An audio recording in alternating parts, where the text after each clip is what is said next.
Hello students, in the previous lecture we have completed the comparison between business, profession and employment, right. Now in this lecture, that is the 6th lecture of our first chapter, we are going to learn the classification of business activities.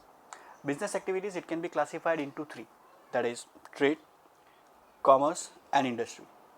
But in today's lecture I have covered only about trade, that what is the concept of trade, what is the meaning of trade, characteristics of trade and types of trade. Okay. So starting with the meaning of trade. Trade, that means what? That is exchange of goods and services. See, exchange, that is necessary. Exchange of goods and services in return of goods and services, or the exchange of goods and services in return of money. That is monetary consideration. With the motive of what? With the motive of profit. That is called as what? That is called as a trade. See, there are two persons that are involved. One is a buyer, another is a seller. Right? They will be what? They will be involving in what? That is exchange of goods and services. And the main thing, that is what? That is to earn profit. That is called as what? That is called as a trade. Nowadays, that in the present scenario, in the 21st century, we know that if we want to exchange something, if we want to sell something, what we are going to need? We are going to need money. That means in return what we expect money. But before the evolution of money, what was the thing? That is barter system was going on. That is the first thing, that that in return of exchange of goods and services, in return of a goods and service, that is wheat in return of a rice, or rice in return of a wheat, right. That if a person is demanding a service, then they will be what? They will be exchanging some kind of agricultural products or so, right. But now the definition is simple, that exchange of goods and services in return of what? In return of money, with the objective of what? With the objective of profit. That is called as what? That is called as a trade. Okay, right. Say for example, that you purchase a book from a shopkeeper, right, and for what you do, you pay a money, right. That means that there will be a transfer of ownership will be there, right. Unless and until you pay money, you will not be called as the owner of that particular book, right. If you want to what? If you want to be the owner, if you want to purchase that book, then you need to pay the price that is mentioned, you need to pay the value of that specific textbook. Okay, right.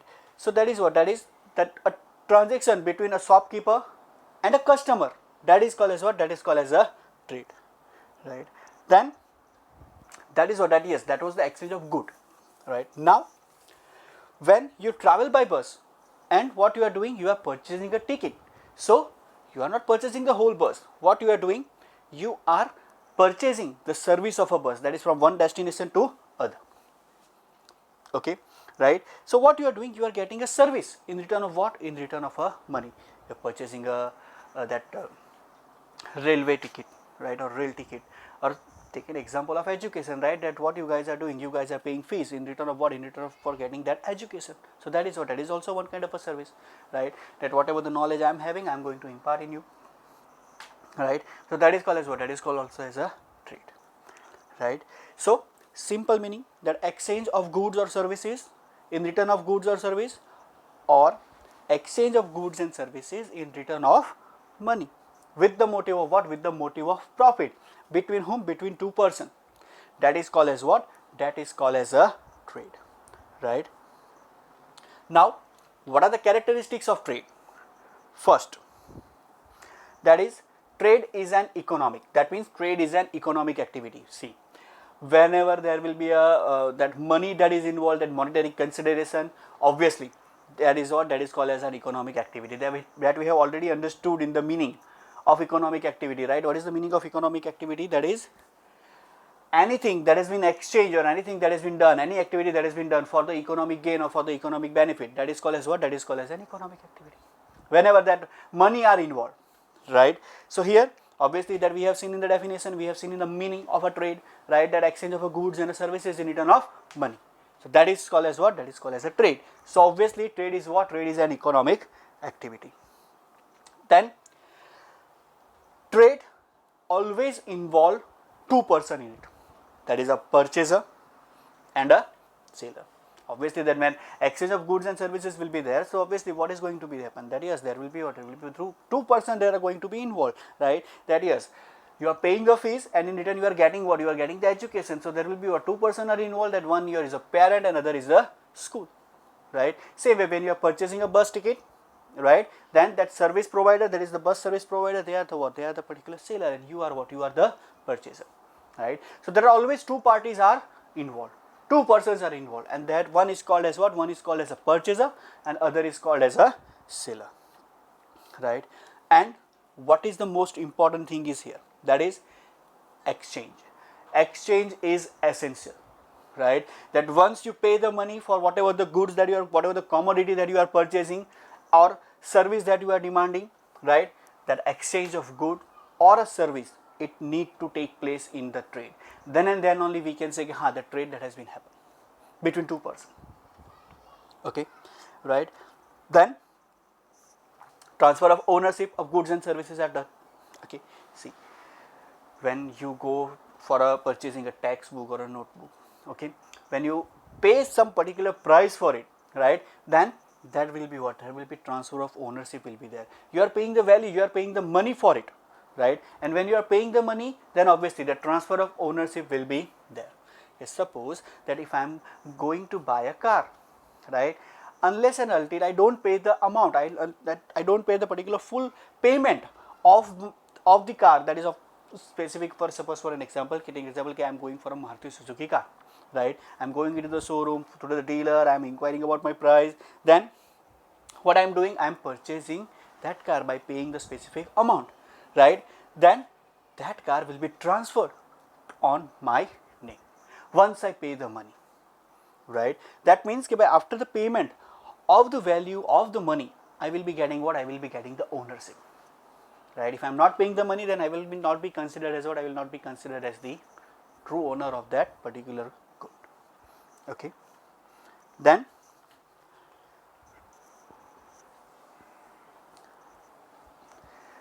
exchange is essential, as I say, right? So when the exchange of goods will be there, obviously in return what they are going to get? They are going to get the money or goods that need to be exchanged. When goods will be exchanged? Obviously when there was a barter system was there.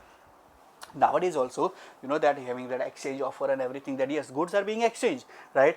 But generally when you go and buy something, in exchange what you are going to do? You are going to pay the money, you are going to pay the value of that specific commodity or a service, right? If that is happening, so then obviously you can say, that exchange of goods that has been taken place, right? Simple. If you are going to any particular shopkeeper and you are purchasing something, say for anything like a grocery items or whatever, right?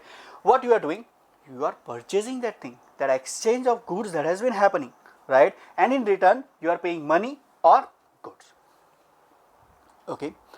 Then trade is what? Trade is a continuous activity, okay. See that the one person, that purchaser, right, they can what? They can also go and ask for something, like suppose for an example, if I am going for what? I am going to purchase a car, so I am a purchaser, right, and the dealer of that particular car showroom, they are the seller, right? But that trade, it is going on and on, it is an ongoing activity, it is a continuous activity, right? It does not stop, and if it stops, then it is not considered as a trade. Now suppose I have purchased a car, I have used it for 6 to 7 years, and then I am selling it to the other person, right? Then it is not considered as a trade. Why it is not considered as a trade? Because there is no continuous of activity is there, right? I have purchased a car, I have used that particular thing for my own personal use, right? And then what? And then I am selling it, right? So it is not considered, though I am getting a profit, right? Though I am getting a profit, but still it is not considered as a trade. Why? Because it is not a continuous activity. I have purchased for my own personal motive, I have used that car for ultimately for 5 to 6 years, and then I am selling it. Then it is not considered as what? It is not considered as a trade. Why? Because what is the main characteristic of a trade? That is, it need to be what? It need to be a continuous activity, right? And the most important, how you are going to come to know that yes, whatever the good, that is whatever the commodity or a service that you are going to demand, you are going to purchase, what is the value? That is, the value is determined by price. The specific, that MRP, that is maximum retail price, that is printed on the particular good, right? And It is decided by what? It is decided by the particular, suppose for an example, the manufacturing cost, like cost price of a particular unit is 10 rupees, right? Then it can be sold after adding the that margin of a profit, say 5 rupees or 10 rupees, then it can be sale in the amount of 15 or 20 rupees, right? But ultimately the value of that particular product, that is what? That is decided in the terms of what? In the terms of the money. Right, see, it's a 21st century. So whatever the thing that you are going to purchase, that money is at the center. You need to have what? You need to have that money. Then and then only your purchasing power is going to decide. Okay, right? Got my point? Then trade is what? Trade is a legal activity. Trade is a legal activity. Legal activity, that means what? Legal activity that means what? Okay, there must be what? There must be whatever the transaction that will be there, right? In the eyes of law, it need to be what? It need to be there. It need to be what? It need to be a legal activity. Okay, suppose for an example, okay, selling of goods, right, which are not allowed by the government, right? It is not called as a what? It is not called as a trade. Okay, right? In the eyes of a law, that yes, that government, they have banned something like having if we talk about think in this lockdown, right, that people, they are what? They are purchasing some goods, right, which are not essential, and they are selling it on a higher amount of price, but it is not considered as a trade, right? In the eyes of law, that whatever the commodity that is being sold or that are being exchanged, right, that must be what? That must be a registered product, and they must be a legal activity, right? That if it is illegal, then it is not considered, though there will be what? There will be the exchange of goods and services are there in return of a money, but still it is not considered as what? It is not considered as the trade, right? Trade is what? Trade is a legal activity. Okay, clear, right? Then going ahead, types of a trade. Mainly two types of trade are there. Mainly two: internal trade and international trade, right? Let us understand what is internal trade. Internal trade, that means the trade amongst what? Amongst the two different regions, right, of the same country within the geographical boundary of a nation, right? By trade between Gujarat and Maharashtra, Gujarat and any other state, right? Then it is considered as what? It is considered as the internal trade. Why? Because no geographical boundaries are being crossed. Getting my point, right? So internal trade, that means what? That exchange that is done between two different regions of the same country, that is called as what? That is called as the internal trade, right? Say for example, a trader of Ahmedabad purchases boxes of apple from Kashmir, right? See, it is a Kashmir and Ahmedabad, they both are what? They both are part of India, right? So can we consider as a international trade? No, it is an internal trade. Why? Because no geographical boundary that has been crossed, right? Then a trader of Nagpur sends oranges to Rajkot, right? That is trade between what? Trade between the two different regions of the same country. Then it is considered as what? It is considered as the internal trade, right? Simple. Okay, when the trade that will be done between two different regions of the same country, that means no any kind of geographical boundary that are being crossed, so that is called as what? That is called as a internal trade, right? And from the viewpoint of distribution, that means what? Distribution, that means the same company will be there, and they are going to what? They are going to sell all over the country or all across the India, right? Then they are going to what? They are going to select the distribution channel. Okay, how to send the particular product from their manufacturing place to the selling place, right? There are two types of trade. That is two types of internal trade. See what we are seeing, we are looking at the types of trade. In that, first is internal trade, and now in internal trade there are two types. First, wholesale trade and retail trade, right? Okay, now let us understand what is wholesale trade. Wholesale trade, that means what? A wholesaler is going to purchase the goods in bulk from the producer, right, and distributes them to a retailer as per what? As per the requirement of retailers or as per the requirement of them. That is called as what? That is called as a wholesale trade, right? See, the wholesaler, they are the what? They are in a direct contact with the producer. Okay, let us take an example that having a company of a Balaji, right? They are having that particular, that wafers and everything, right? They are selling it, but their center is what? The center is at near Valsad, but they are sending it all across the Gujarat. That is the different regions, right? So wholesale trade or wholesaler, what they are going to do? They are going to purchase in the bulk from the producer, and then they are going to target. Suppose for Navsari district is there, in Navsari district there will be more than 2 or 3 wholesaler, and retailers they are n numbers, right? So they are going to what? They are going to distribute those products that has been purchased by the wholesaler all over what? All over the Navsari district. So wholesaler, what they are doing? They are purchasing in a bulk. They are purchasing in a bulk. That means they are going to purchase in a large quantity. From whom? From the producer. And then they are going to what? They are going to send, they are going to sell those bulk quantity into the limited numbers as per the requirement of the retailers, right? Now retailers, that means the person who are nearby us, right? That you are going for a notebook, you are going for a ball pen and everything, right? Who are they? They are the retailers, right? They are not selling in a bulk. They are going to sell as per the requirement of the customer, right? And the wholesaler is who? That is, wholesaler, they are the important link or a connecting link between the producer and retailer, right? Okay, they are going to what? They are going to purchase from the producer, then they are going to contact the retailers and they are going to sell it, right? So that is called as what? That is called as a wholesale trade, right? A person who is going to buy in a large quantity in a bulk from the producer, they are going to store those products, and whatever the requirement of the retailers, then they are going to what? They are going to send it to whom? They are going to send it to the respective retailers as per their requirement or as per their demand. Okay, is it clear, right? Then retail trade. Now retail trade is a person or a retailer. What he is going to do? He is going to purchase the quantity as per the requirement, as per the need of the customer. From whom? From the wholesale, right?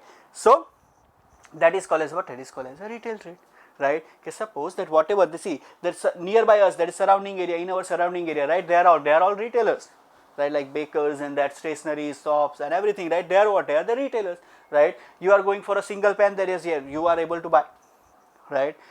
So to meet the need or the demand of the consumers, right? The retailers, they are going to what? They are going to contact whom? They are going to contact the wholesaler. They are going to purchase from the wholesaler and selling it to what? Selling it to the single quantity or a limited quantity to whom? To the customer. That is called as what? That is called as a retail trade, right? Clear? Now second, that is international trade. Now what is international trade? That is trade done between two countries. That is called as what? That is called as a international trade. And international trade, that is what? That is cross the boundaries of the country. That means the trade done outside the geographical boundary of a nation. That is called as what? That is called as an international trade or a foreign trade, right? The international trade, it has a much more wide scope than internal trade. Why? Because the internal trade, there are no questions of weight and measurement and that currency and everything, right? But if we are purchasing something from a USA, that is US, right? America, then obviously there will be a problem, or there will be a problem of a currency exchange, right? We need to do the payment to whom? To the America in their respective currency, that is in US dollars, right? The measurement tool, that will be different, everything that is different. But what is the meaning of international trade? That is, as I said, okay, trade done between two countries, that is called as what? That is called as international trade. Or we can say that the trade done outside the geographical boundary of a nation, that is called as what? That is called as a international trade, right? For example, a Japanese company selling television to Indian traders, right? That whatever, if we are purchasing something from the other country, right, then it is considered as import, right? Okay, that Japanese company, who are they? They are the foreign company. They are sending it the television to whom? To the Indian company, right? So that Indian company is what? Indian company is the importer. That is, we as a India, right? What we are doing? We are importing from the other country, that is from the Japan, right? Or the Kesar mango being sent India to USA, that is what we are doing. We are selling it, what? We are selling the particular mangoes to the other country. That is what? That is our export, right? So whatever we are selling to the other country, that is considered as export, and whatever we are purchasing something from the other country, that is considered as what? That is considered as the import. For import, we need to do the payment, For export, we are going to what? We are going to generate the income, right? Clear? Then in internal trade, there are mainly two types, that is wholesale trade and retail trade, right? But here in international trade, there are mainly three include. That is first, import trade. What is import trade? That I have explained, right? If you are purchasing, we India as a country, we are purchasing something from the other country, right? That is called as what? That is called as a import, right? That what we need to do? We need to do the payment for that specific thing. It is the expenditure for the India, right? If you are purchasing something from other country, that is called as import. Then export. What is export? That is, we are selling it to the other country, we are selling it to the other nation. That is called as what? That is called as export trade, right? And in export trade, we are going to generate what? We are going to generate income, right? If imports are more than export, right, that is, we are purchasing more than we are selling, then that will be what? That will increase the debt on our head, right? It is the liability that we are doing. But if we are selling, that export is more and import is less, then we can say, ha, bhai, we are in what? We are in a surplus. But after the independence, this phase haven't come in India, right? Maximum the import of technology that we have done, right? Technology from the various across the countries, like from in the beginning of the independence, we have what? We have imported so much of a technology from what? From the developed countries. Then slowly and gradually we have declined, and we are what? We are importing such things from the developing nations, right? But still, that our exports are very less than compared to imports, right? And third one, that is re-export trade. Now, what is re-export trade? Re-export trade, that means what? Okay, suppose we are purchasing something from, say, from that America, right? And without paying the custom duty, without paying any kind of custom duty at our seaport, right? We are what? We are sending it to the other country, like say from America to India and India to any other country, right? So that is considered as what? That is considered as a re-export trade. In re-export trade, no any Indian company, they are involved in a manufacturing process or nothing, right? We are purchasing from one nation and we are sending it to another one, right? But we are playing as a role of a mediator from those particular that the trade, that international trade, right? So that is called as what? That is called as a re-export trade. It's a simple thing, purchasing from one nation, it is arriving in India, but without paying any kind of custom duty, we are directly sending it to whom? We are directly sending it to the particular nation which we need to send, right? So that is called as what? That is called as a re-export trade. Okay, right? I hope this concept of trade, that is clear, right? In the next lecture, we are going to have meaning of a commerce and industry, right? And mind well, students, this whatever the things that are being taught in these online lectures in e-learning, it will not be repeated when the school resumes, right? So focus on this, make note from this PPT, right? And if you have any doubt, do let me know. Okay, thank you.